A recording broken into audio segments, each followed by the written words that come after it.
Dar sequência aqui à nossa aula, ao nosso curso. Ontem a gente falou bastante da parte de conceitos, atribuições, falamos bastante da diferença da gestão para a fiscalização, dos papéis do gestor e do fiscal. Vimos que o decreto estadual diferencia essas figuras, lista as atribuições de modo distinto. E agora eu vou começar a aprofundar a parte mais operacional da fiscalização, sobretudo em relação à parte de alteração dos contratos administrativos, a parte de pagamento, a parte de ordem cronológica de pagamento e, principalmente, sanções, né, que vai ser o final da nossa aula. Vamos falar um pouquinho de subcontratação também, tem muita coisa para ver hoje aqui. Eu parei ontem falando justamente da alteração dos contratos administrativos. Lembra que eu falei que os contratos administrativos são aqueles contratos celebrados com um regime jurídico de direito público, sob um regime jurídico de direito público. E esses contratos administrativos, eles são marcados por algumas cláusulas que no direito privado, né, na sua vida privada, não seriam admitidas, seriam cláusulas abusivas.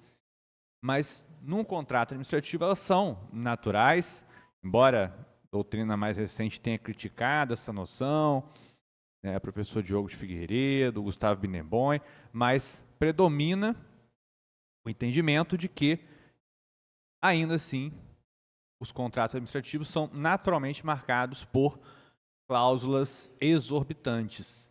E aí eu falei para vocês, listei para vocês as cláusulas exorbitantes. Falamos da alteração lateral do contrato, da extinção lateral do contrato, falamos do poder e dever de fiscalização, falamos da aplicação de sanções e eu comentei um pouquinho sobre a ocupação provisória.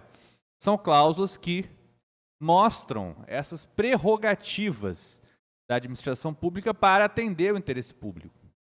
Então, quando a administração pública precisa, por exemplo, alterar unilateralmente o contrato para colocar ali mais 10% de quantitativo, é porque esses 10% a mais vão ser importantes para atender o que o interesse público exige. Por isso que não são privilégios, são prerrogativas instrumentais para o atendimento do interesse público. E uma dessas prerrogativas é justamente a possibilidade de alteração unilateral dos contratos administrativos. Artigo 104, inciso 1, o regime jurídico dos contratos instituídos por esta lei confere à administração, em relação a eles, as prerrogativas de modificá-los unilateralmente para melhor adequação às finalidades de interesse público, respeitados os direitos do contratado. Então, a administração pública, ela pode sim alterar unilateralmente o contrato administrativo para atender a finalidade de interesse público. Mas, claro, né, ela precisa respeitar os direitos do contratado. Como assim? Se ela vai aumentar em 10% a prestação, por exemplo, eu falei ontem no contrato de limpeza hospitalar, você vai aumentar em 10% porque houve uma nova unidade criada. Você tem que também aumentar proporcionalmente a contraprestação que o contratado vai receber. Porque ele não pode executar mais 10% sem receber proporcionalmente mais 10% também. Até para manter aquela relação de equilíbrio, a comutatividade do contrato. Cuidado, esse artigo, essa possibilidade não se aplica às estatais, né? Só uma curiosidade aqui, né? Não é o caso de vocês, mas só uma curiosidade. A lei das estatais, a lei 13.303, ela diz que os contratos de estatais somente podem ser alterados de forma bilateral, por acordo entre as partes. A alteração lateral ela pode se dar por dois motivos. Primeiro, para adequação técnica no projeto ou em suas especificações, é a chamada alteração qualitativa. ou para modificação do valor do contrato em decorrência do acréscimo ou diminuição quantitativa do seu objeto. É a chamada alteração unilateral quantitativa. Todas elas, aliás, as duas, estão contempladas no artigo 124 da Lei 14.133.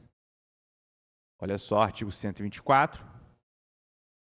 Unilateralmente alterados quando houver modificação do projeto ou das especificações para melhor adequação técnica a seus objetivos, é alteração qualitativa, ou quando for necessária a modificação do valor contratual em decorrência de acréscimo ou diminuição quantitativa de seu objeto, que é alteração quantitativa. Aqui uma doutrina para esclarecer melhor essa diferença, Joel de Menezes e Ebur. Se o que se pretende é aumentar ou diminuir a quantidade, o tamanho ou a dimensão do objeto, quantidade, tamanho ou dimensão do objeto, está-se diante de uma alteração quantitativa. Por outro lado, se o que se pretende é alterar o projeto ou especificações, a qualidade do objeto, sem afetar sua quantidade, tamanho ou dimensão, a alteração será qualitativa. Então, para você identificar se uma alteração é quantitativa ou qualitativa, você tem que verificar, foi alterado a quantidade? Então é quantitativa. Foi alterado o tamanho ou a dimensão do objeto? Também é quantitativa. A qualitativa, ela necessariamente não pode repercutir em alteração na quantidade, tamanho ou dimensão do objeto, e ela se volta principalmente para alterações de projetos ou suas especificações.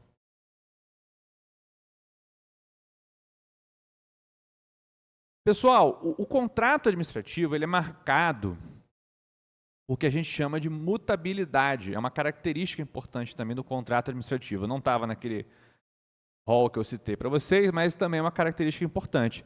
Por quê? O contrato administrativo ele precisa ser mutável, ele precisa ser alterável. Porque o interesse público ele também é contingente, né? Ele muda às vezes, né? E aí você precisa alterar o contrato para que ele consiga atender ao interesse público.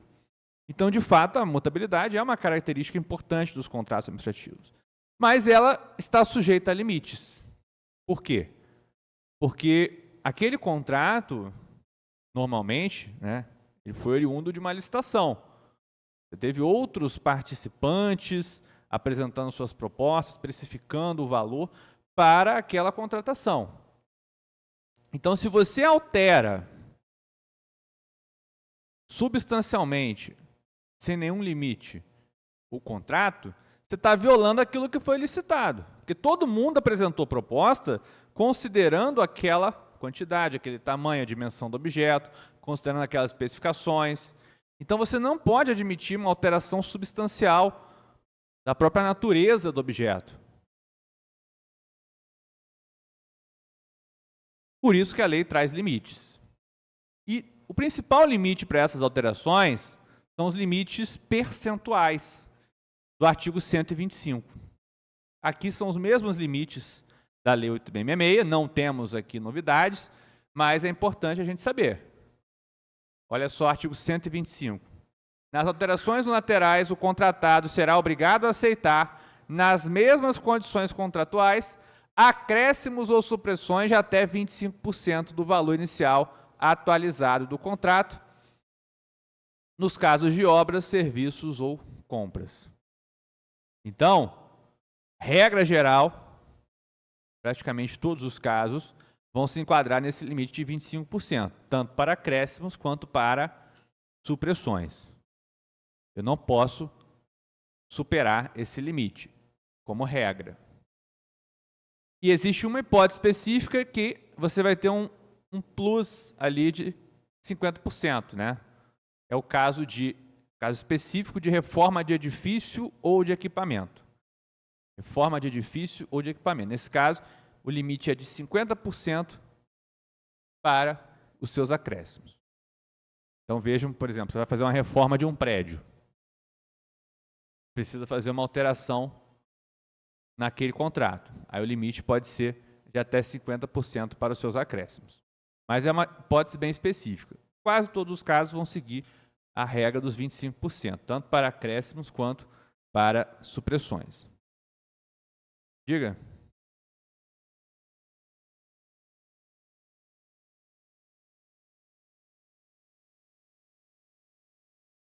Rapidinho o microfone.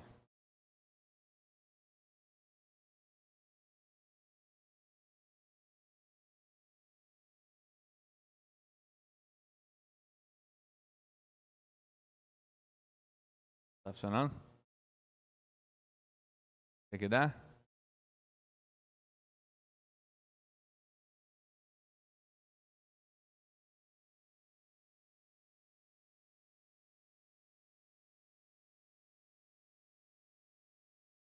O colega perguntou um exemplo em que você poderia admitir um acréscimo de 50% na reforma de um prédio. Pode pensar em várias situações possíveis, né? Eu confesso que essa parte técnica de engenharia eu não tenho muito conhecimento, mas vamos supor, né, que você tem ali uma chuva ou um período de muita chuva que impacte ali na necessidade de repor os materiais que foram perdidos pela chuva, ou então aumentar a remuneração da contratada, as quantidades, a dimensão do objeto, enfim, você pode pensar em um fator assim superveniente que de algum modo impacte naquela obra. E aí isso vai gerar a necessidade de um acréscimo que pode ser de até 50%.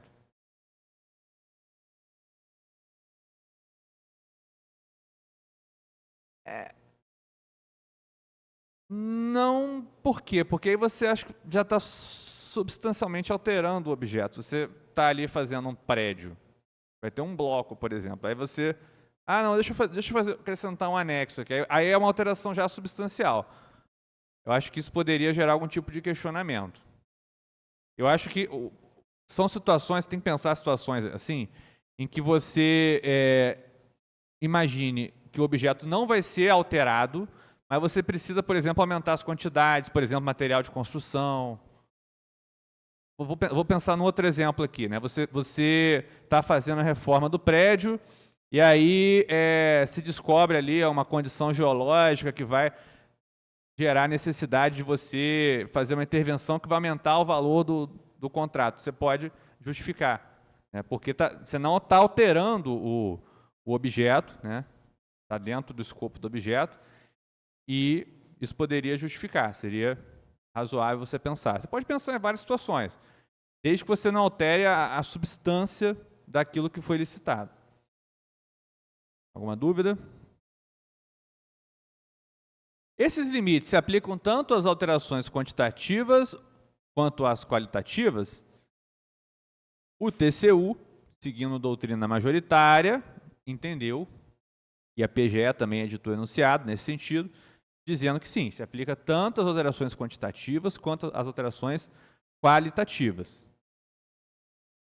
Olha só esse acórdão, por exemplo, decisão 215/99,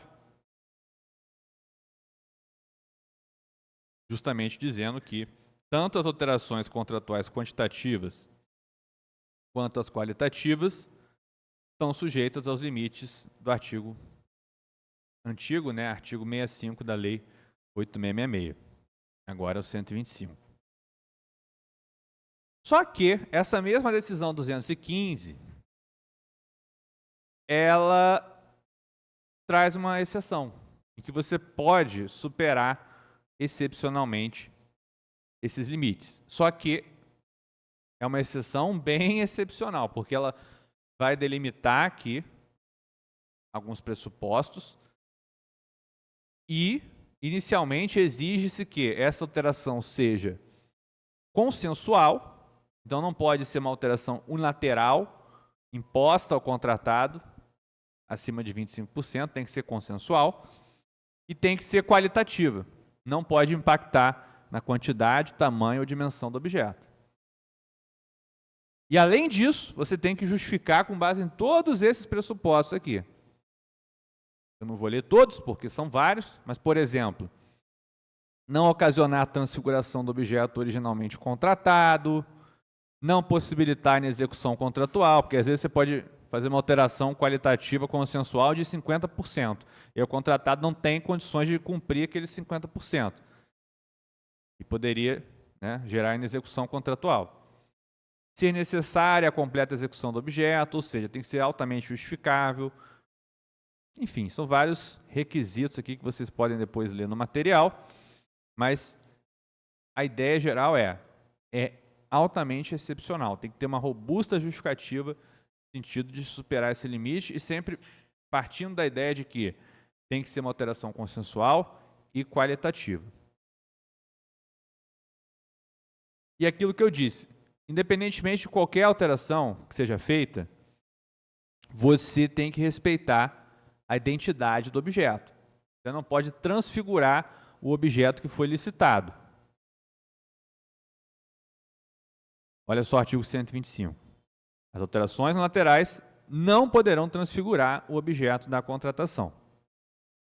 Então, por exemplo, eu licitei um serviço de portaria e vou, no curso do contrato, alterar esse contrato para que ele vire um serviço de vigilância armada. Estou transfigurando o objeto do contrato. Então, isso não é possível.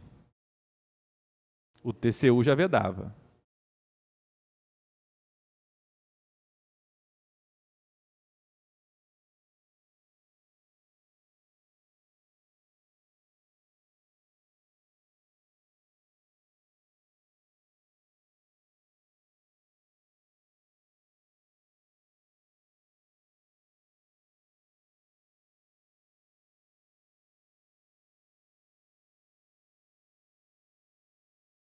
Sim, sim, vai ser uma alteração qualitativa, mas que vai gerar também um impacto quantitativo. Na verdade, vai ser quantitativa, né, no final.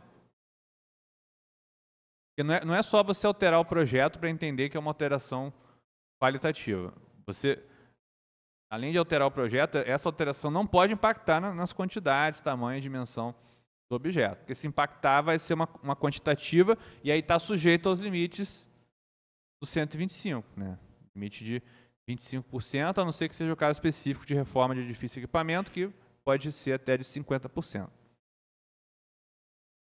Além disso, e isso acho que talvez seja o principal ponto que a gente tem que ter atenção na hora de se alterar um contrato, é justificar, é explicar, é trazer no processo um motivo superveniente que justifique aquela alteração. Olha só esses acórdãos do TCU. As alterações contratuais devem estar embasadas em pareceres e estudos técnicos, nos quais reste caracterizada a superveniência dos fatos motivadores em relação à época da licitação. Ou seja, o fato que vai ensejar a alteração contratual, ele tem que ser posterior à licitação. A ideia aqui do TCU é, eu não posso alterar o contrato para corrigir uma falha de planejamento, um subdimensionamento na fase preparatória. Então, eu dei o exemplo aqui, chuvas, né? Um fato posterior, excepcional, que vai impactar naquele contrato, pode ensejar uma alteração. A construção de uma nova unidade, que vai gerar necessidade de você aumentar o contrato de limpeza. Enfim, são fatos supervenientes à contratação, à licitação. Eu sei que na prática, acaba que é difícil você justificar esse fato superveniente e às vezes você tem erros de planejamento ali que precisam ser corrigidos. Mas tentem sempre encontrar uma justificativa que demonstre, que atenda o que os tribunais de contas pedem, que é a justificativa do fato superveniente. O enunciado da PGE também vai nessa linha, exigindo essa justificativa. Isso demonstra que não houve ali um erro de planejamento. E a alteração tem que sempre ser formalizada por termo aditivo. Eu não posso alterar o contrato sem formalizar um termo aditivo. Olha só, acórdãos do TCU, essas alterações, acréscimos e supressões devem obrigatoriamente ser formalizadas por meio de termo de aditamento ao contrato. Obrigatoriamente. Tanto que o artigo 132 da 14133, agora ele fala, ó, a formalização do termo aditivo é condição para a execução pelo contratado das prestações determinadas pela administração no curso da execução do contrato. Então, a regra é, eu preciso formalizar um termo aditivo para conseguir implementar aquela alteração. Mas o 132 ele traz uma exceção. Salvo nos casos de justificada necessidade de antecipação de seus efeitos, hipótese em que a formalização deverá ocorrer no prazo máximo de 1 mês. Então, você tem ali, na execução contratual, alguma situação que exige de imediato ali a alteração daquele contrato, você não vai esperar abrir o processo, fazer o relatório, mandar para o gestor do contrato, mandar para o jurídico para aparecer. Às vezes não dá para esperar. E aí você, excepcionalmente, de forma justificada, pode antecipar os efeitos desse termo aditivo. Mas ele vai ter que ser formalizado. E aí a lei dá um prazo, em até 1 mês. É como se você postergasse a formalização de forma excepcional. Mas isso tem que ser muito bem justificado. Pessoal, existem algumas situações, como eu já tinha adiantado ontem, que não precisam de termo aditivo porque não vão gerar alteração no contrato. Exemplo, reajuste e repactuação. O reajuste é tanto o reajuste quanto a repactuação é a mera manutenção do valor contratual. No caso do reajuste, por exemplo, por variação na inflação. Então você está meramente recompondo ali ou mantendo a relação de equilíbrio mediante a aplicação de um índice. Então você não está alterando o contrato. E por isso você não precisa de um termo aditivo. Você pode fazer por apostilamento. Tem que formalizar, é claro, mas não precisa formalmente de um termo aditivo. Pode ser por apostilamento. Atenção, se a modificação aumentar os encargos do contratado, a administração deverá simultaneamente equilibrar o contrato, a fim de preservar a sua equação econômico-financeira. É o que diz tanto o 65, parágrafo 6º da antiga 8666, quanto o 130 da 14133. Olha só o 130. Caso haja alteração unilateral do contrato que aumente ou diminua os encargos do contratado, a administração deverá restabelecer no mesmo termo aditivo o equilíbrio econômico-financeiro inicial. Então, se eu aumentei em 10% o contrato, é aquilo que eu disse, eu tenho que proporcionalmente, no mesmo termo aditivo, alterar em 10% a contraprestação, né, para que a prestação e a contraprestação mantenham aquela relação comutativa de equilíbrio. E a lei agora exige que isso seja no mesmo termo aditivo. Eu não posso aumentar a prestação do contratado, não, depois de 1 mês, 2 meses eu altero ali o valor. Não, eu preciso fazer isso no mesmo termo aditivo. Diga. Já está funcionando o controle? Tá bom, rapidinho.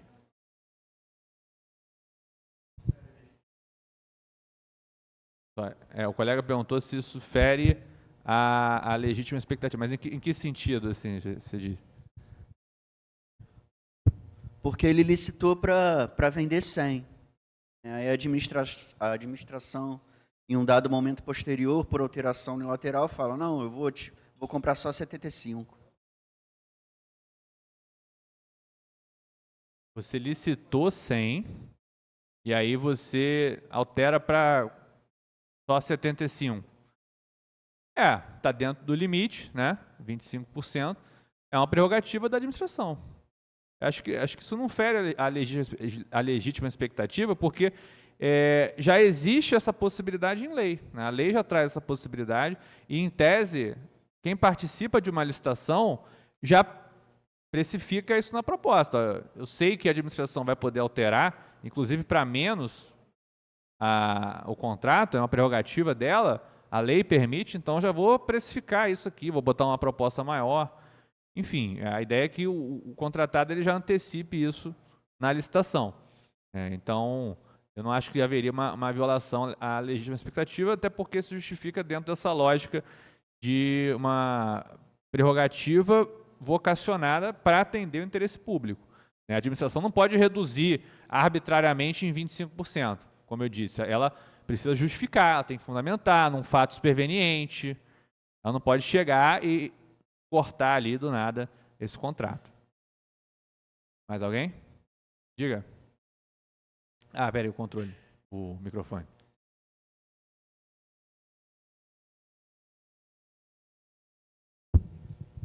No caso, os limites, eles para uma licitação de medicamento, por exemplo.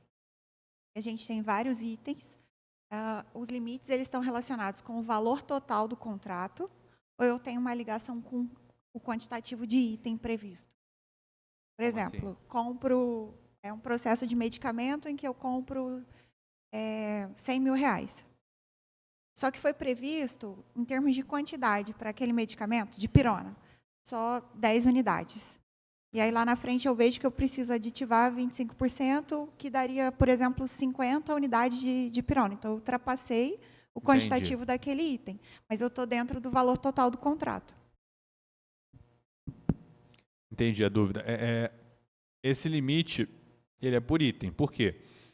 Ainda que você não ultrapasse o valor global, se você, em um determinado item, você vai lá e altera ele em 200%, você está desfigurando também o que foi licitado. Então, esse limite ele é contabilizado por item. O TCU tem até alguns acórdãos, também tem anunciado da PGE, dizendo que você não pode fazer compensação com acréscimos e supressões, ou seja, às vezes o valor global do contrato vai permanecer o mesmo, mas se você fez ali compensações de um item para outro, e aí no item você superou o limite de 25%, isso já viola a lei. Então, tem que ter essa atenção. Tá. E no caso de uma contratação de prestação de serviço, manutenção predial, por exemplo, e você, na planilha de informação de preço, estabelece ali os cargos, profissões, bombeiro, eletricista, e no decorrer do contrato você percebe que precisa de um técnico de refrigeração. Ainda assim, o objeto é manutenção predial, mas na planilha não foi previsto esse cargo. Poderia ser inserido? Essa inclusão de novos itens na planilha, isso os tribunais de contas batem bastante. Não é o adequado, não. Tem até um acordo aqui que eu acho que fala isso. Cadê?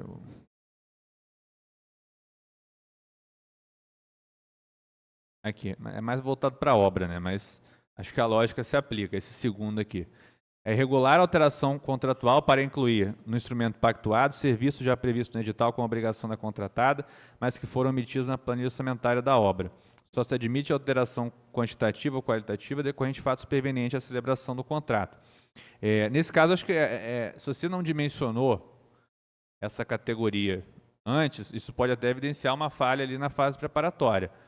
E também os tribunais de contas condenam isso. Mas, assim, é aquilo, a gente sabe que não pode parar o serviço, né? Tem um interesse público subjacente. Qual é a outra solução? Você vai fazer uma nova licitação só para aquele profissional? Você vai fazer o emergencial? Enfim, você não tem como mensurar soluções menos drásticas do que eventualmente justificar ali no caso concreto. Mas é aquilo, não te isenta de responsabilidade, né? Os tribunais de contas costumam bater bastante nisso. Mas aí vai ser uma falha que eu acho que vai ser mais criticada para o pessoal do planejamento, né? Porque eles que falharam ali na fase preparatória da contratação.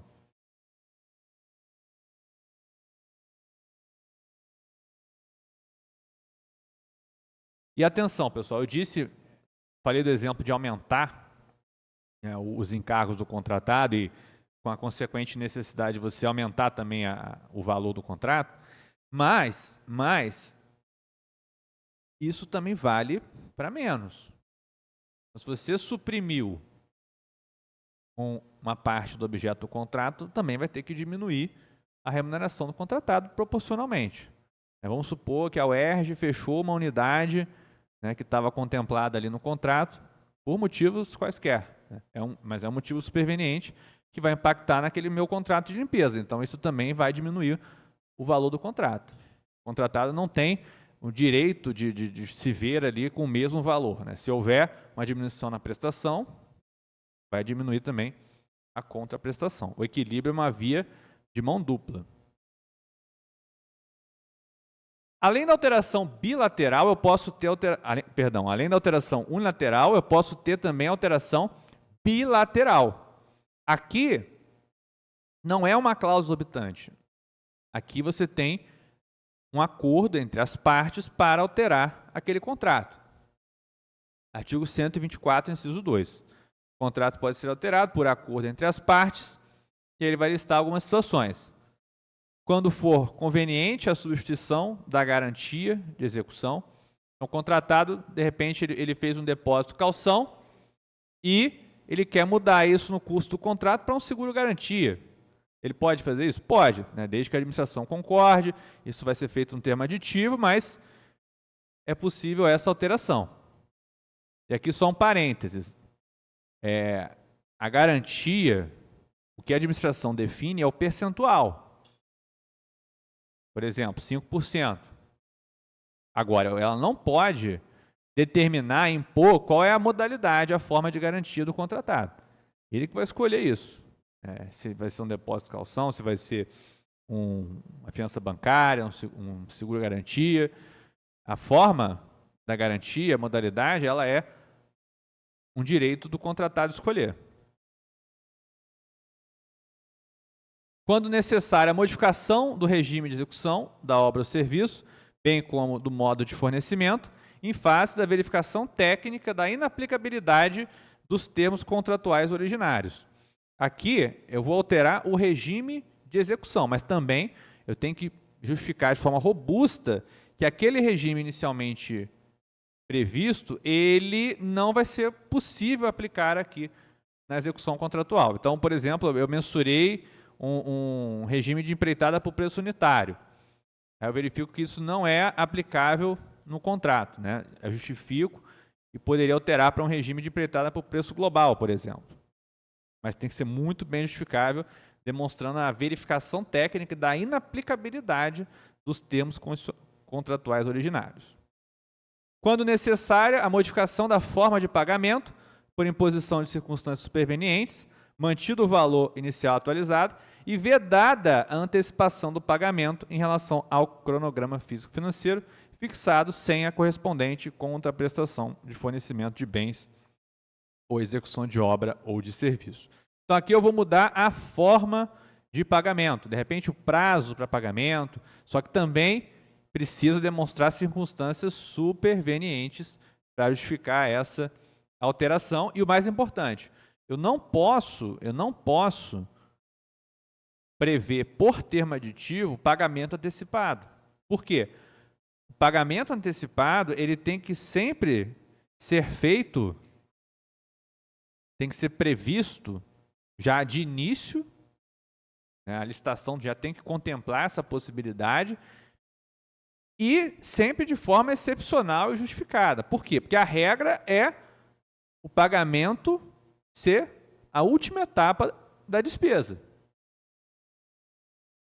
Vamos lembrar aqui, quais são as 3 fases da despesa pública?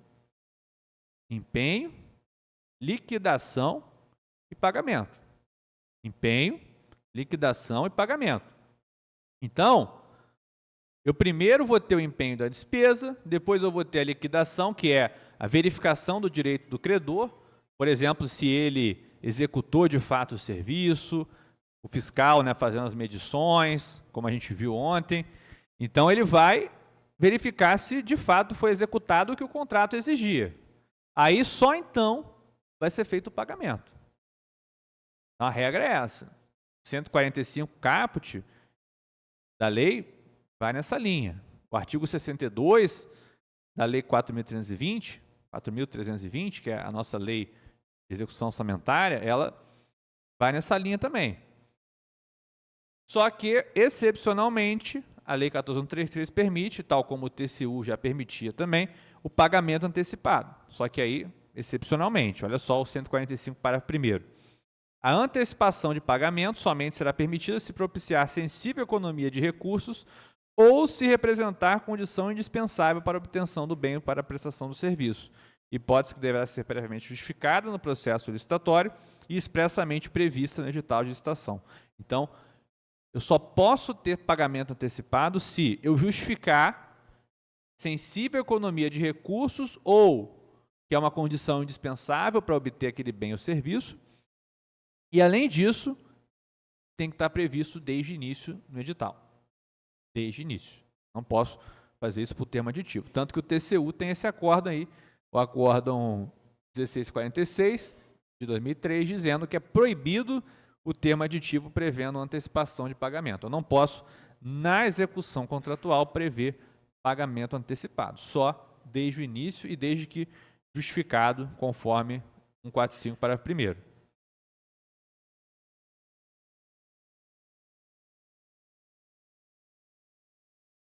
Em relação à garantia, só uma observação importante aqui, eu não posso ter termo aditivo para alterar o valor da garantia. E aqui leiam valor como o percentual. Então, por exemplo, eu não posso, se eu exigir na licitação, se eu previ no edital de licitação e na minuta de contrato, lá atrás na licitação, um percentual de 5%, eu não posso, na execução contratual, fazer um termo aditivo para alterar o percentual para 2%, por exemplo. Eu estou alterando o valor da garantia. Isso o TCU também não admite. Olha esse acórdão 1617 de 2006. É vedado à administração autorizar a alteração no valor da garantia prevista em edital. Então, eu tenho que manter aquele mesmo percentual. É claro, e aí o próprio acórdão admite, que eu posso alterar nominalmente o valor da garantia se eu alterei o valor do contrato. Né? Se eu aumentei, por exemplo, em 20% o valor do contrato, fiz um aditivo quantitativo para aumentar o valor em 20%, eu também posso, aliás, devo fazer um aditivo ali, ou no mesmo aditivo, recompor a garantia proporcionalmente. Né? Então, se a garantia era 5% daquele valor inicial, ela vai ser 5% do valor total agora. Então, você vai nominalmente alterar o valor, mas o percentual permanece o mesmo. Não está alterando a garantia. Ficou alguma dúvida, pessoal, sobre essas alterações do contrato, seja ela unilateral, bilateral? Então, agora eu vou falar sobre o equilíbrio econômico-financeiro do contrato, que também é importante, porque vai impactar essa noção, vai impactar em alguns institutos aqui que são importantíssimos para a gestão e fiscalização contratual, que são o reajuste, a repactuação e a revisão dos contratos. O que é o equilíbrio econômico-financeiro do contrato? O conceito dele é uma relação de equivalência entre os encargos oriundos do objeto e a retribuição devida ao contratado. É uma relação de equivalência entre os encargos oriundos do objeto e a remuneração devida ao contratado. É uma relação de proporcionalidade entre a prestação e a contraprestação, que o contratado vai executar e o que ele vai receber. Em regra, esse equilíbrio ele é formado a partir da proposta do contratado, porque é lá que ele vai mensurar os custos que ele vai precisar, o valor que ele vai precisar na proposta dele para fazer face às obrigações do contrato. Tanto que o artigo 37, inciso 21 da Constituição, ele fala expressamente que devem ser mantidas as condições da proposta, justamente para você preservar essa relação de equilíbrio. Então, a ideia geral é, durante o curso do contrato, eu tenho que manter as condições iniciais da proposta, para que eu preserve essa relação de equilíbrio entre prestação e contraprestação, entre o que ele executa e o que ele recebe. Tanto que o artigo 130 da nova lei vai falar o seguinte: Caso haja alteração unilateral do contrato que aumente ou diminua os encargos do contratado, a administração deverá restabelecer no mesmo termo aditivo o equilíbrio econômico-financeiro inicial, justamente para preservar essa relação de equilíbrio do contrato. E aí eu tenho alguns mecanismos que vão ser voltados ou para preservar o equilíbrio ou para recompor o equilíbrio, quando ele é afetado. E aí eu tenho, basicamente, 3 mecanismos. O primeiro é a revisão contratual, também chamada de reequilíbrio stricto sensu, que eu vou falar daqui a pouco. E o segundo, que se subdivide em 2, né, por isso que dá 3, é o chamado reajustamento. Então, eu tenho a revisão contratual, eu tenho o reajustamento, que se subdivide em reajuste em sentido estrito e repactuação. Pessoal, a gente não pode confundir esses institutos. Isso é algo que os tribunais de contas condenam, né? Porque é um erro grosseiro. Por exemplo, você chamar de reajuste o que é reequilíbrio, stricto sensu ou revisão contratual. Você chamar de reequilíbrio quando é repactuação. Enfim, você confundir os institutos, isso é bastante criticável pelos tribunais de contas. Então, vamos entender bem cada um deles. A revisão, vou deixar de lado, porque eu vou falar dela daqui a pouco. Vamos atacar aqui o reajustamento. O reajustamento, que pode ser ou através de reajuste em sentido estrito ou de repactuação. E aqui, tanto o reajuste em sentido estrito quanto a repactuação, eles têm algo em comum. Qual é esse algo em comum? Eles não geram alteração contratual. Por quê? Porque eles estão ligados à alha ordinária. Como assim, alha ordinária? Ao fluxo normal de uma contratação. Você sabe que a inflação vai impactar no valor do contrato. A inflação sempre vai ter. Você sabe que variação de custo trabalhista sempre vai ter. Toda convenção coletiva, uma nova convenção coletiva, vai trazer novos custos. Então, também vai impactar no valor do contrato. Por isso que a gente fala que é uma alha ordinária, porque ela já está dentro do fluxo esperado daquele contrato. Por isso que não há alteração, é uma mera preservação do valor contratual. Aqui o entendimento da AGU, que traz justamente essa lógica de um gênero chamado reajustamento, que se subdivide em reajuste, esse distrito e repactuação. Mas, Verzani, qual é a diferença entre esses institutos? Olha só o reajuste, um conceito aqui do professor Flávio Amaral Garcia. No reajuste, não se tem uma real elevação de seu valor, que permanece o mesmo na época da contratação, ocorrendo tão somente uma adequação do valor prestacional em face de uma nova realidade econômica. O reajuste representa a definição de uma cláusula móvel de preços pactuada entre as partes, de forma a refletir a variação do custo de produção do bem por meio da aplicação de um índice setorial previamente fixado. Então, primeiramente, qual é a finalidade do reajuste? É permitir que o valor do contrato seja preservado, seja diante da variação dos custos de insumo, seja diante do impacto da inflação. A ideia é manter o valor real daquele contrato. E aí, como que eu faço isso no reajuste? Aplicando um índice. Eu vou aplicar um índice, o IPCA, por exemplo, o INPC, o IGPM. A ideia é você verificar qual é o índice setorial daquele contrato. Por exemplo, construção civil, não é o caso aqui do Estado, mas você poderia pensar no INCC, que é um índice específico setorial para a construção civil. Aqui no Estado a gente usa a tabela EMOP, então por isso que não é um exemplo muito bom para o Estado do Rio de Janeiro. Mas você pensar qual o índice setorial. Locação, por exemplo, IGPM. Não tem índice setorial. Então eu vou para o índice geral. Posso pensar no IPCA, que é um índice geral, INPC, enfim. Você pode pensar no índice geral.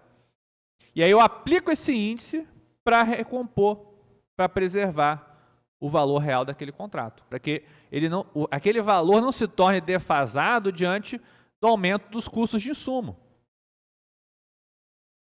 Por isso que todo ano eu vou aplicar esse índice para recompor, para preservar esse equilíbrio. E aí, pessoal, o reajuste ele tem algumas particularidades. E a nova lei traz novidades em relação a isso. Primeiro, o reajuste ele tem que respeitar necessariamente a regra da anualidade. O reajuste necessariamente só pode ser concedido depois de decorrido 1 ano da data base. O reajuste ele precisa respeitar a regra da anualidade. Eu só posso conceder reajuste depois de decorrido 1 ano da data base. O que é a data base? A data base é a data base que você vai utilizar para contar a anualidade, para contar esse prazo de 1 ano. Na Lei 8666, você podia ter 2 datas bases possíveis, ou a data da proposta ou a data do orçamento. Na nova lei, agora eu só posso utilizar como data base para reajuste a data do orçamento. Então, atenção, reajuste em sentido estrito, que é esse reajuste por índice, só pode ser concedido decorrido 1 ano, contado da data base, que agora na nova lei necessariamente é a data do orçamento. Essa.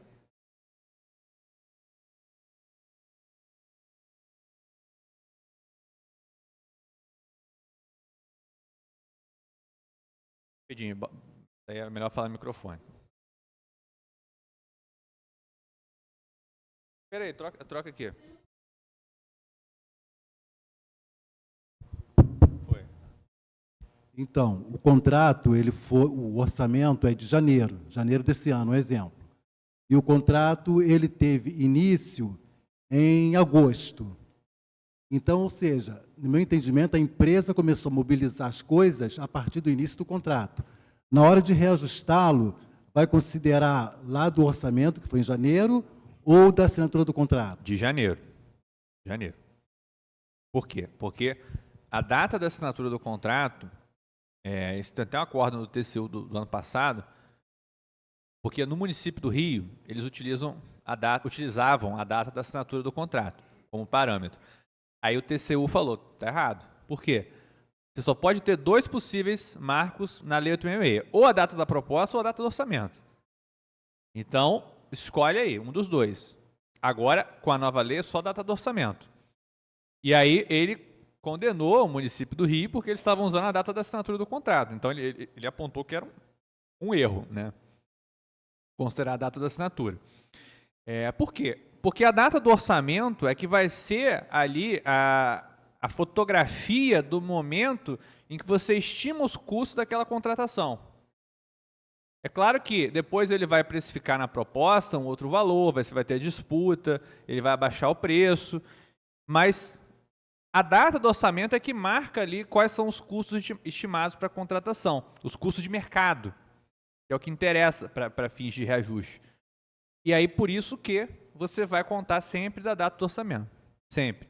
Então, pode ter situações, aí a gente tem que estar atento na prática, de que a data do orçamento é em janeiro mesmo, ou fevereiro, ou março. E aí, o processo demora, né? Porque você vai ter ali elaboração das minutas na fase preparatória, vai ter o parecer jurídico, aí o parecer manda voltar o processo para adequar, aí tem que refazer documentos. E aí você vai ter licitação só lá no meio do ano. E só vai assinar o contrato em dezembro, por exemplo. Aí, quando você celebrar o contrato, já no primeiro mês de contrato, em janeiro, né, você vai ter que reajustar. Por quê? Porque já vai ter dado 1 ano da data do orçamento estimado.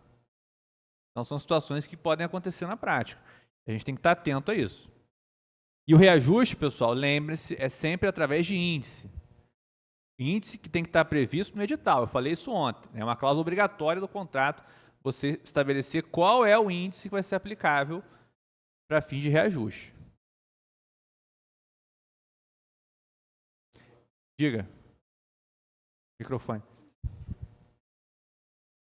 Ah, tá aqui.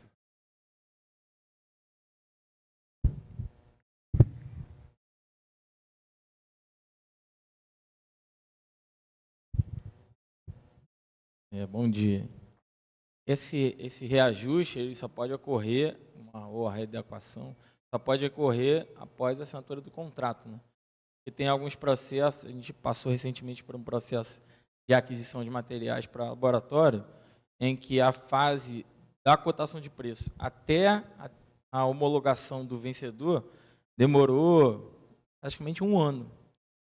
Enfim, demorou para marcar o pregão, depois foram 20 empresas para serem avaliadas a amostra. E aí muitas empresas já desistindo porque o valor estimado não estava mais adequado ao valor de mercado. E aí, nesse caso, não tem como, né? Só depois de você assinar o contrato para você readequar o preço. Não tem como você assinar o contrato com o valor já reajustado. Isso os tribunais de contas não têm admitido. Então, o que você tem que fazer? Você assina o contrato com o valor original, recomendação do TCU. Assina com o valor original e logo de cara já faz o reajuste. Já aplica ali, faz por apostilamento, aplica o índice para recompor, para preservar ali o valor atualizado. Então, celebra com o original, mas já atualiza ele, já reajusta de cara. Não pode já celebrar com o valor reajustado. E a repactuação? Repactuação, ela vai ser voltada principalmente para custos de mão de obra. É por isso que o TCU ele já falava que repactuação só poderia ter em contratos com regime de dedicação exclusiva de mão de obra. São aqueles contratos que eu falei ontem, em que você tem mão de obra alocada no contrato, os contratos de terceirização.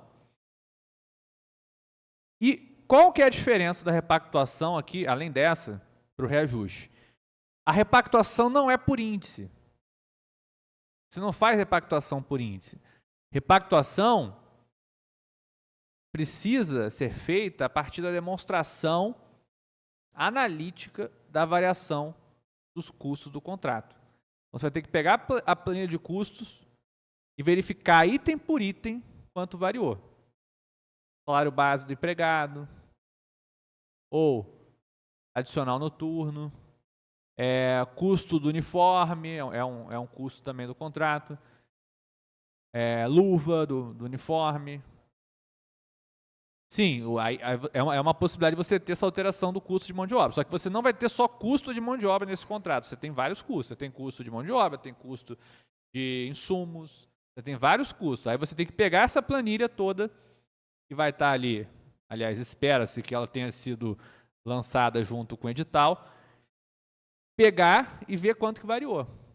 Variou, o salário base variou com a nova convenção em mais R$200. Então, você vai fazer repactuação ali de mais R$200. E é item por item.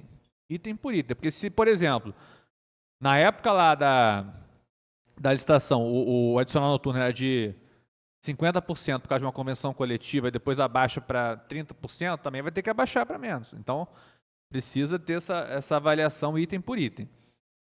Então, não tem índice. É demonstração analítica da variação dos custos da planilha, tanto o custo de mão de obra quanto o custo de insumo. Olha só um conceito aqui do Gessé Torres.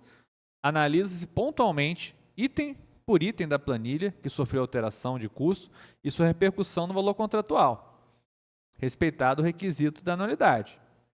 Deve a repactuação ser solicitada pelo contratado, mediante demonstração analítica da variação dos custos do contrato por meio de planilha.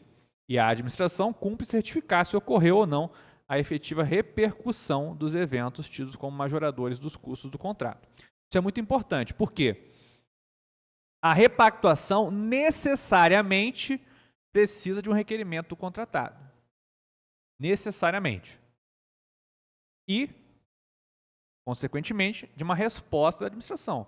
O contratado vai pegar a planilha lá que ele apresentou, com base na planilha do orçamento, e aí vai falar, variou por causa da nova convenção coletiva, essa parcela, aqui o custo de insumo também variou, Enfim, ele vai mostrar item por item essa variação. E aí, a administração vai ter que olhar, verificar se de fato... E aí é importante a atuação do fiscal, do gestor de contrato, para avaliar se de fato houve aquela variação, ou se o contratado não está mentindo ali.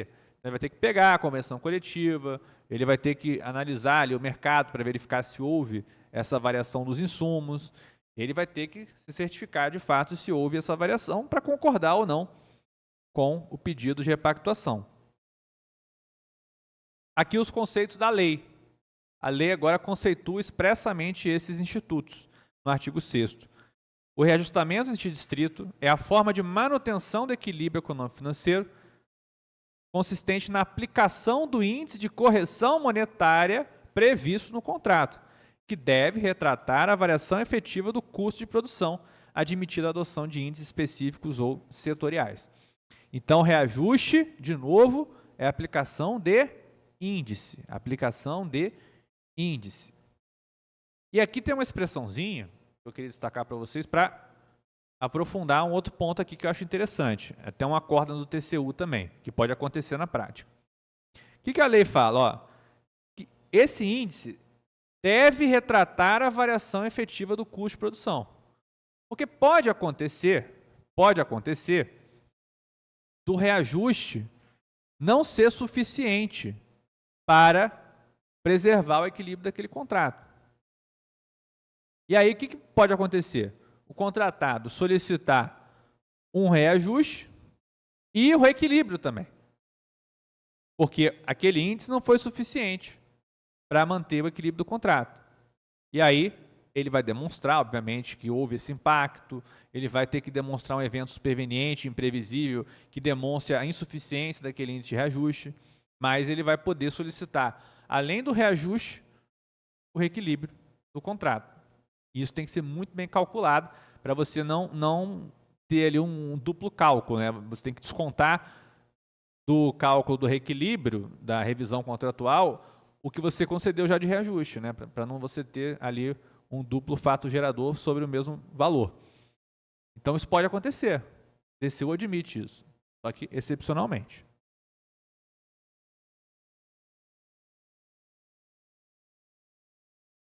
O colega perguntou quando o índice do reajuste dá negativo. O ideal é que ele seja reajustado para menos.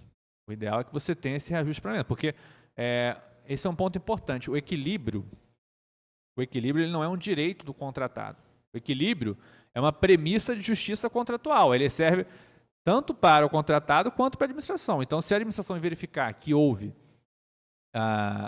um índice negativo, ela não só pode, como deveria também aplicar esse índice para preservar a equação econômica do contrato. Então, a meu ver, deveria sim haver o reequilíbrio para menos. Não é nem reequilíbrio, né? O reajuste para menos. E a repactuação? Qual que é o conceito de repactuação? De acordo com a lei. É a forma de manutenção do equilíbrio utilizada para serviços contínuos com regime de dedicação exclusiva de mão de obra ou predominância de mão de obra. Então, a nova lei, ela encampa esse entendimento do TCU.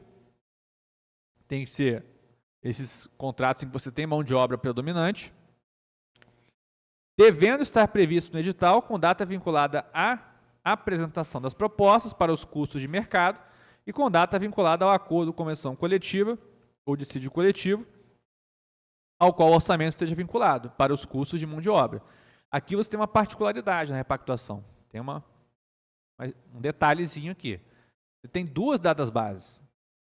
Por quê? Como eu disse, na planilha de custos, você tem custos de mão de obra e tem custos de insumos. Lembra do exemplo lá da faxineira? Vai ter o valor das verbas trabalhistas dela, né, salário, adicionais, mas tem também o valor do uniforme, da luva, da touca.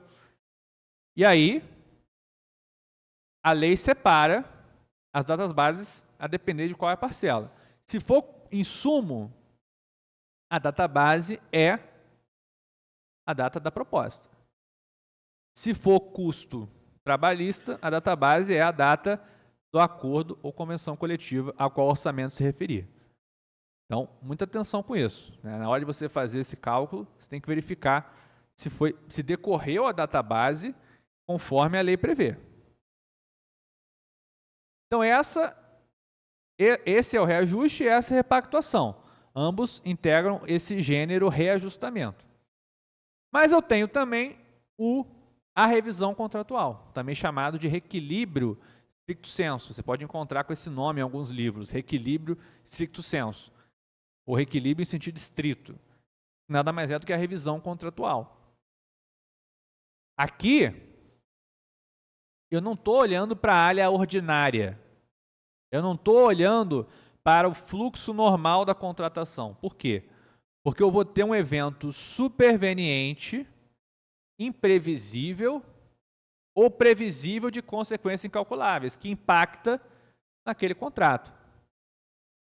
Então, por exemplo, variação cambial excessiva.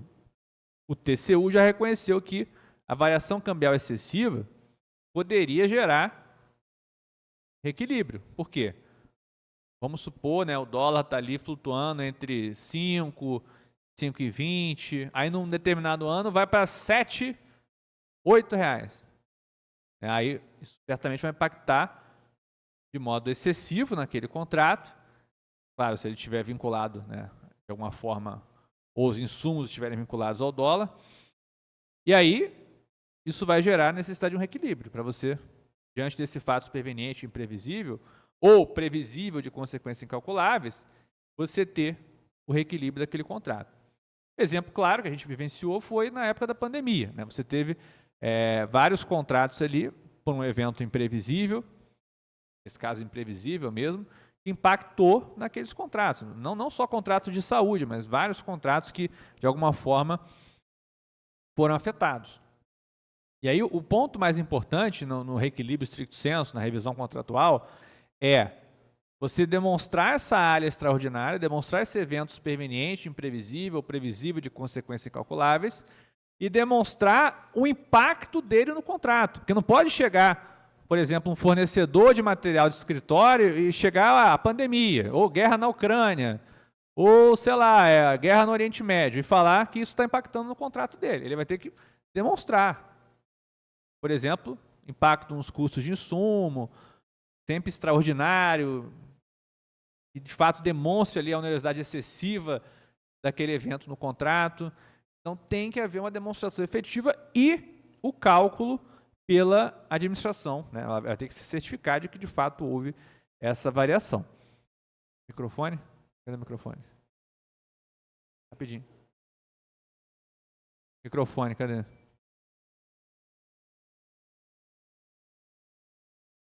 Melhor.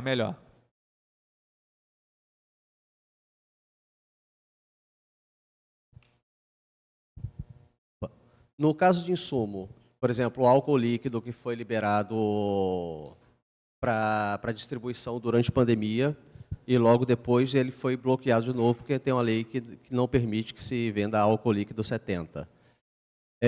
Fez-se um contrato de 2 anos para se poder fornecer álcool líquido e depois a lei vem proibindo. Como é que se faz se essa proibição cai no meio do contrato? Por exemplo, agora ele não pode mais me fornecer álcool líquido. O contrato ele é só para isso ou ele tem... Vamos dizer que se fosse só para isso. Ah, não. Nesse caso você tem um evento superveniente, imprevisível, mas nesse caso não vai ser nem caso de reequilíbrio, porque ele vai perder a própria causa do contrato, né? Então você vai ter que extinguir aquele contrato. Show. Você pode justificar a extinção.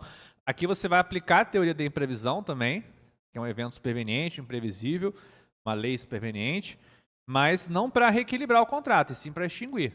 A imprevisão ela tem 2 efeitos. Ela pode ou gerar o reequilíbrio, ou ela pode gerar a extinção do contrato, se o impacto for tão grande nesse caso, como, por exemplo, né, a impossibilidade de dar continuidade. Aí é extinção.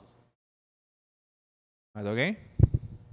Nesse caso que ele citou, não poderia alterar o objeto, não, né? Não. Por exemplo, trocar um álcool 70 por um álcool 90. Está mudando o objeto. Eu teria que analisar. refletir melhor, mas assim, em alguns casos dá para você justificar, né? Acho que daria para você justificar que não está alterando, de repente alterar só o percentual ali do álcool. Dá para você justificar que não haveria uma alteração substancial do objeto. Agora, você não poderia, claro, né, mudar de álcool líquido para álcool em gel. Aí você já estaria alterando substancialmente. Tem essas situações, né, que demandam sempre uma justificativa.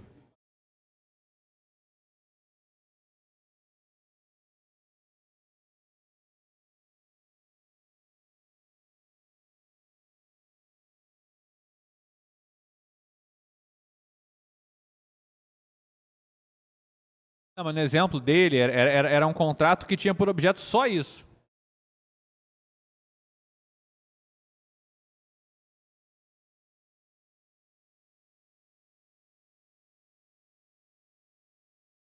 Não, mas aí você vai rescindir só o contrato do álcool, você não vai rescindir o contrato lá do laboratório.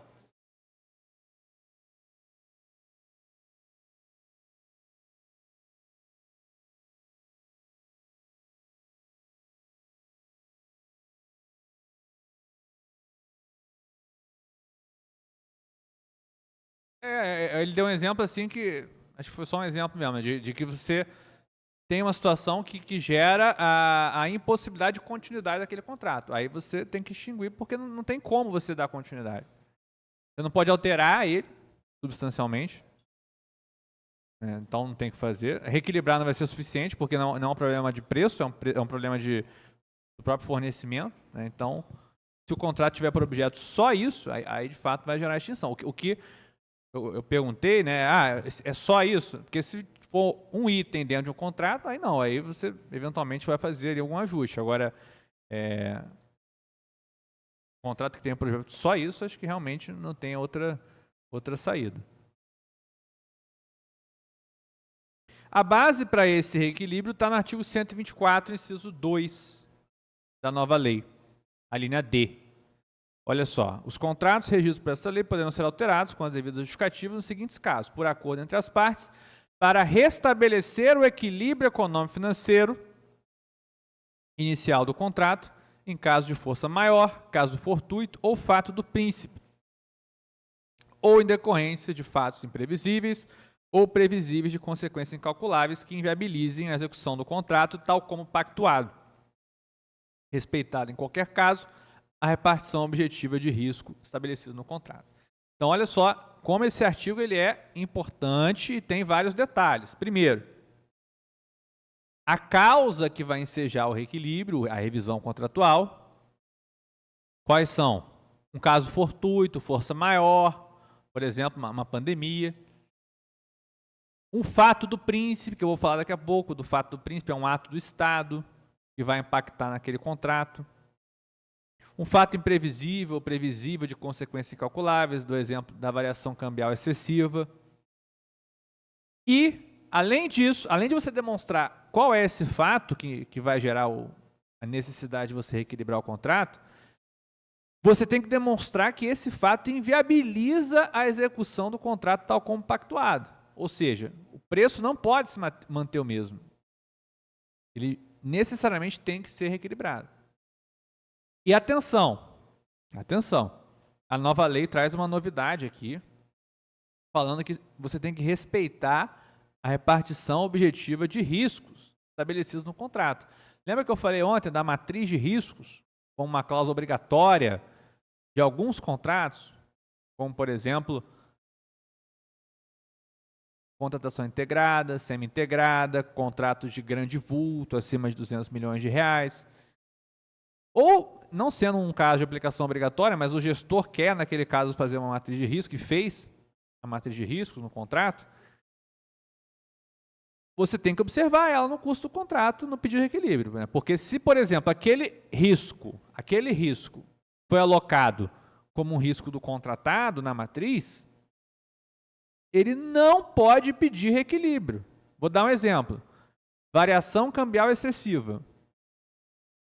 Se você coloca o risco de câmbio, de variação de câmbio, no contratado, e aí o dólar varia excessivamente no custo do contrato, ele não pode pedir reequilíbrio. Por quê? Porque a ideia é que ele já precificou aquele risco na proposta dele, porque ele já sabia que E aquele risco seria a cargo dele. Então, ele não poderia pedir reequilíbrio caso aquele risco venha a se materializar. Por isso que a lei fala, tem que respeitar a repartição objetiva de riscos do contrato. E o fato do príncipe? O que é o fato do príncipe? O fato do príncipe é um ato do Estado que vai impactar naquele contrato. E aí tem uma discussão se seria o Estado contratante necessariamente, ou o Estado lato sensu, por exemplo, poderia ser a União, um ato dela impactando naquele contrato. Essa discussão não é relevante para a gente. O que é importante aqui é você identificar um ato do Estado que vai, de forma externa àquele contrato, impactar nele. Então, por exemplo, vamos supor um contrato aqui da UERJ, sei lá, transporte de universitários, né? Vou chutar um caso aqui. Ônibus escolar, né? Ônibus universitário. E aí, eventualmente, tem um trecho ali que depende de um modal ali do município. E aí o município aumenta a tarifa daquele modal, faz uma revisão da tarifa do ônibus. É um ato do Estado, né, do município, do príncipe aqui, que é, né, no caso o Estado, pode ser qualquer um, pode ser União, Estado, município, mas é um ato do Estado que vai, de forma externa, impactar naquele contrato de transporte. O município não faz parte dessa relação contratual, mas ele aumentou a tarifa e isso gerou impacto no contrato. Então, isso é o fato do príncipe que vai poder gerar um reequilíbrio. Ou, por exemplo, né, aí eu vou citar um exemplo que pode gerar até a extinção do contrato. A União proíbe o comércio de determinada atividade que existe um contrato da UERJ sobre a matéria. É um fato do príncipe também. A União, ela, na competência dela de regulamentar o comércio, ela proíbe uma atividade qualquer. E aí, você pode discutir se é constitucional ou não, mas isso vai impactar no contrato aqui. E aí, isso vai gerar a extinção do contrato. É um fato do príncipe que, em vez de gerar o reequilíbrio, vai gerar a extinção do contrato.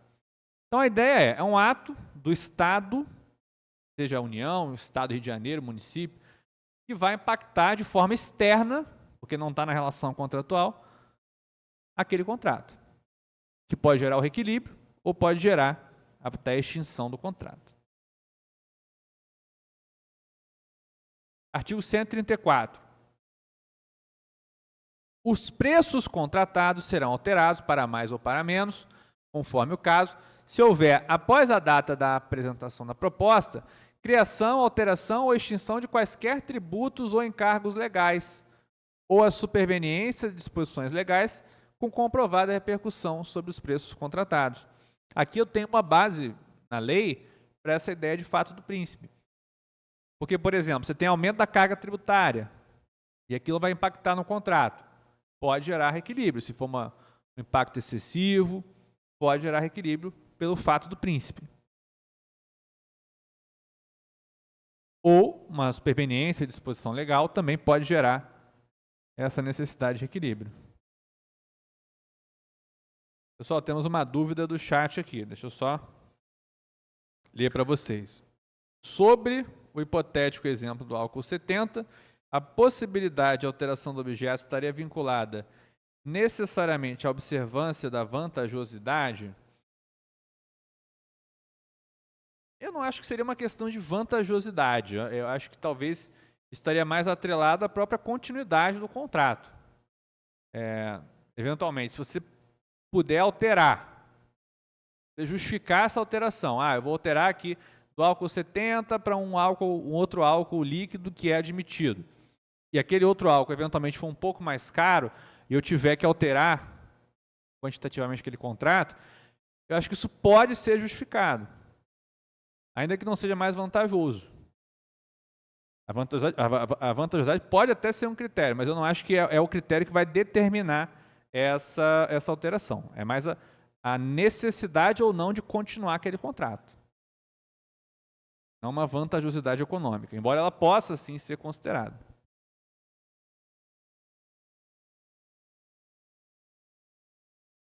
Alguma dúvida sobre reajuste, repactuação, revisão contratual?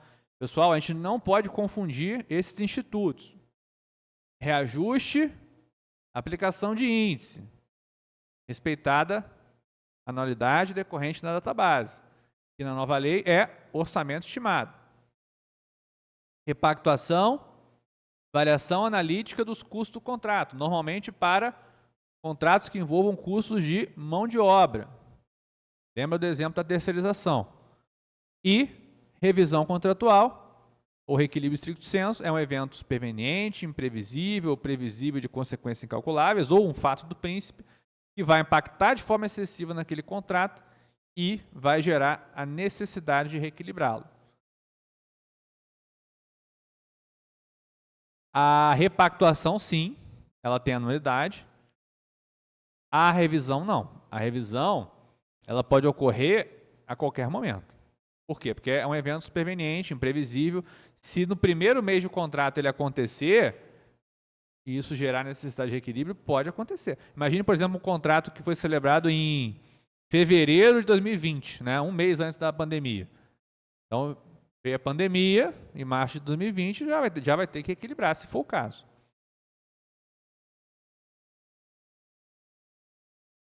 É a convenção coletiva que foi considerada no orçamento estimado. Do orçamento estimado. Por exemplo, você eu não lembro agora de quanto em quanto, mas acho que são 2 em 2 anos que você tem a convenção coletiva. Ou, não sei, mas enfim, você tem uma data lá para cada convenção coletiva. Mas você, no orçamento estimado, você considerou aquela convenção que estava em vigor. Aí, se passou depois de um ano daquela convenção, isso pode gerar repactuação daquele custo. Então, você sempre considera como database a data da convenção ou acordo coletivo, né, se for o caso, que foi considerada na data do orçamento. Não é a data do orçamento, é a data da convenção coletiva que foi usada como base no orçamento.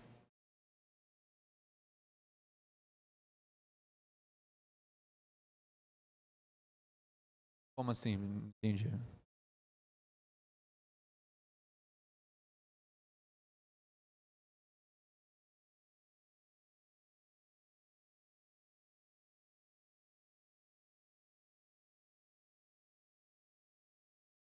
Sim. A colega perguntou dos efeitos financeiros da repactuação. A partir de quando tem que pagar? É a partir de quando houve a variação do custo. A partir de quando, de fato, foi implementada ali a alteração. E não é da data do requerimento.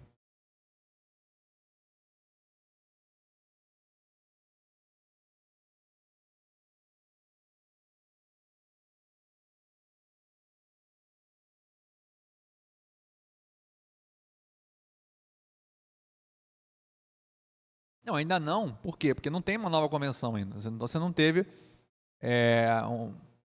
o que motivar aquela repactuação. Então, você precisa esperar a nova convenção coletiva. Só que tem que sempre respeitar a anualidade contada da convenção coletiva anterior. Normalmente isso vai acontecer, porque, salvo engano, são de 2 em 2 anos as convenções. Então, normalmente na próxima convenção já vai ter decorrido ali um ano da data base daquela convenção anterior. Então, a ideia geral é essa. Mais alguma dúvida? Então, vamos falar agora de fiscalização dos contratos. A parte mais operacional, né, e especialmente a parte de auxílio à fiscalização desses contratos. Artigo 117.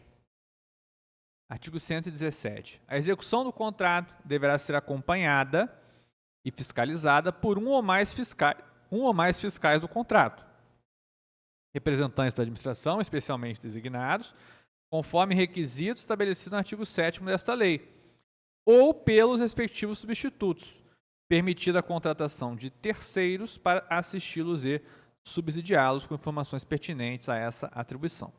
Então, vejam que a lei ela coloca que o fiscal, você vai ter um ou mais fiscais. Né? Você não vai ter só um fiscal. Normalmente, o objeto vai demandar mais de um fiscal, sobretudo quando você puder ter um fiscal administrativo e um fiscal técnico. Ou, eventualmente, se for um contrato com várias contrato muito descentralizado, né, com várias unidades, bem capilarizado, atendimento lá no interior, você pode ter um fiscal setorial também. Então, o fiscal tem que ter no mínimo um, mas o ideal é que você tenha tantos quantos forem necessário para a fiscalização adequada daquele contrato. E aí, o que a lei permite, né? Isso é interessante. A lei permite que você contrate terceiros para auxiliar, para assistir, para subsidiar essa fiscalização. Isso é muito comum no DENIT. O DENIT ele faz várias obras, né, de pavimentação, enfim, nas estradas, e ele não consegue fiscalizar todas essas obras. Então, ele faz esses contratos de supervisão com terceiros, né, para que esses terceiros auxiliem essa fiscalização.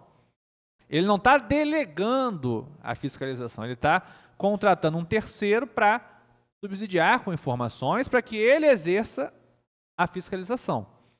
Normalmente, isso vai acontecer em grandes contratos, né? Não é para fazer isso num contrato qualquer.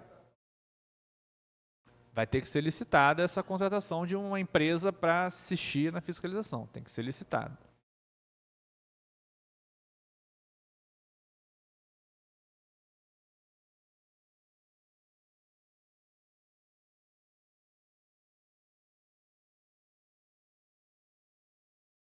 Não tem regra, não. Isso aí vai depender da justificativa, da complexidade do objeto, da capilaridade do atendimento. Não tem uma regra, não. Só que é aquilo, né? Isso vai, como eu disse, vai ter que ser licitado, vai gerar um custo, porque a empresa vai precificar esse serviço de fiscalização, de auxílio à fiscalização. Então tem que ser muito bem estudado isso, né?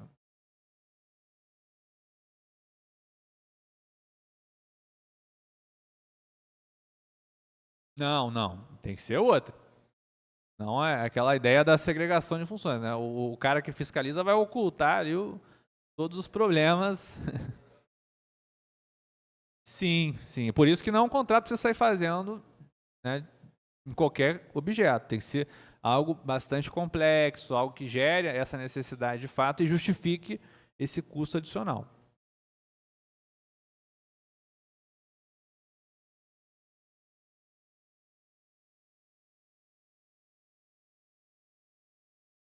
Em tese sim. Só que para uma obra só, talvez isso não seja vantajoso, econômico. Agora, se você vai fazer, por exemplo, várias obras, você vai construir, chegou dinheiro do governo federal, vai ter que construir um monte de campo aí pelo estado de Janeiro. Aí pode ser que seja interessante você contratar uma empresa para fiscalizar, para auxiliar essa fiscalização. Agora, para um específico, não sei se isso justifica, não. Tudo depende da complexidade, do tamanho, da demanda.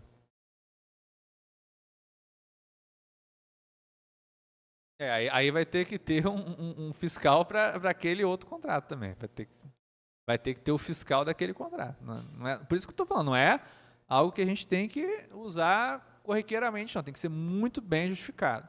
Eu dei o exemplo do DENIT porque você tem milhares de estradas no Brasil. Aí ele não consegue fiscalizar obras em todos os locais do Brasil. Aí ele tem esses contratos de supervisão com uma empresa que auxilia a fiscalização. Mas é um caso bem pontual. Parágrafo 1º. O fiscal do contrato anotará em registro próprio todas as ocorrências relacionadas à execução do contrato, determinando o que for necessário para a regularização das faltas ou dos defeitos observados. É aquilo, né? O fiscal tem que ter um papel proativo e sempre registrar todas as ocorrências que impactam na execução contratual. Inclusive oportunizando, né, aquele diálogo com o contratado que ele eventualmente regularize alguma situação. O fiscal do contrato informará a seus superiores em tempo hábil para a adoção das medidas convenientes a situação que demandar decisão ou providência que ultrapasse sua competência.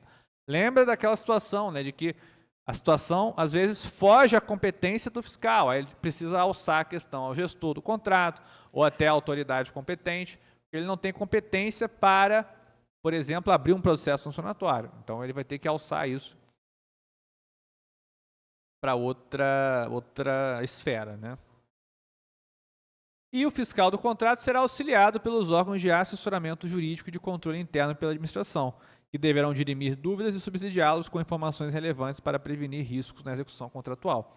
O fiscal do contrato não só pode, como ele tem esse direito de pedir auxílio da assessoria jurídica, do controle interno, só que aí isso tem que ser regulamentado, né?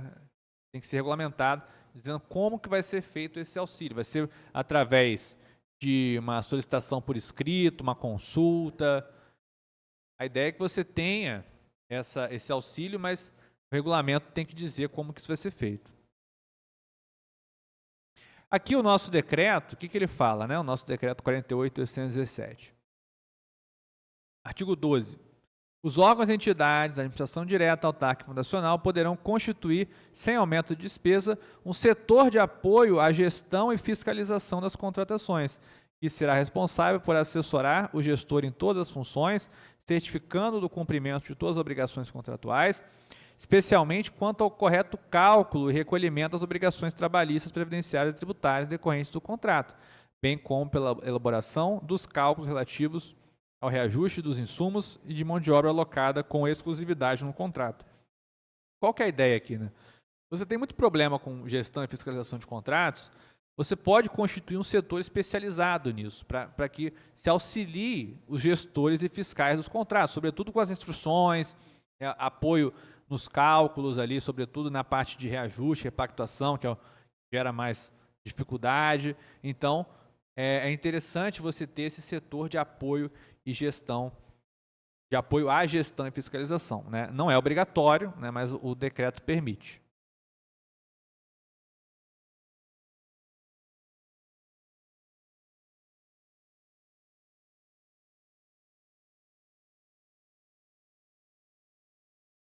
Não tem vedação, mas também não tem previsão no decreto, né? Então,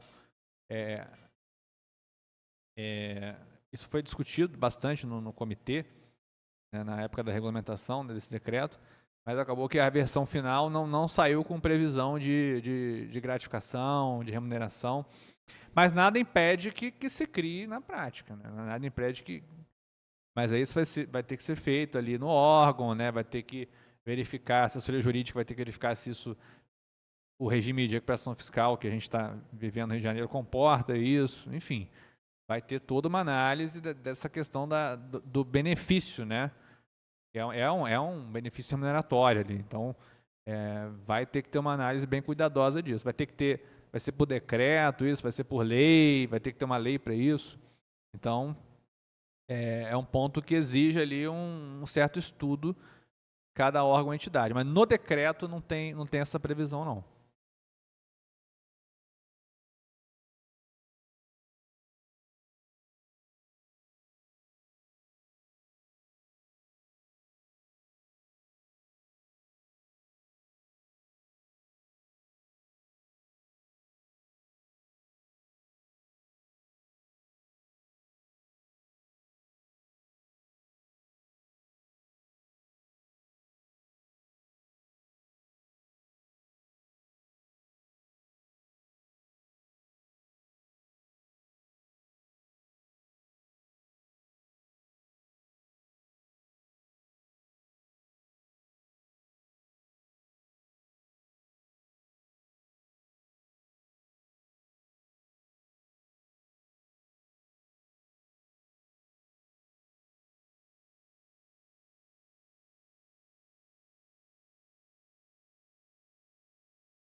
Porque é muita responsabilidade para pouco benefício, né? Não, exatamente. Tanto que alguns tribunais de contas têm acórdãos dizendo que pode ter gratificação para fiscal. Só que isso depende de um ato do Estado aqui, né? Ou seja, da UERJ, seja do governador.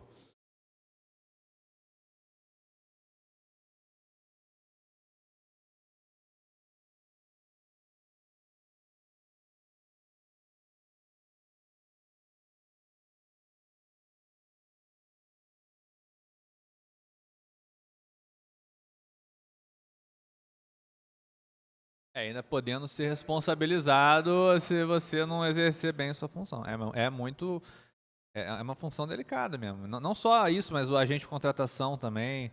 É muita responsabilidade.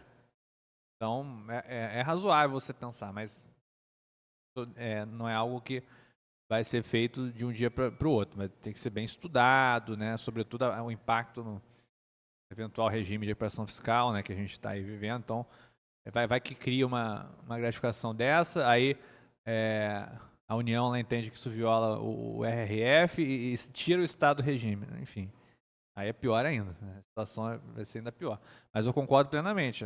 Seria razoável você pensasse sim numa retribuição, e alguns entes têm também. Não seria uma novidade.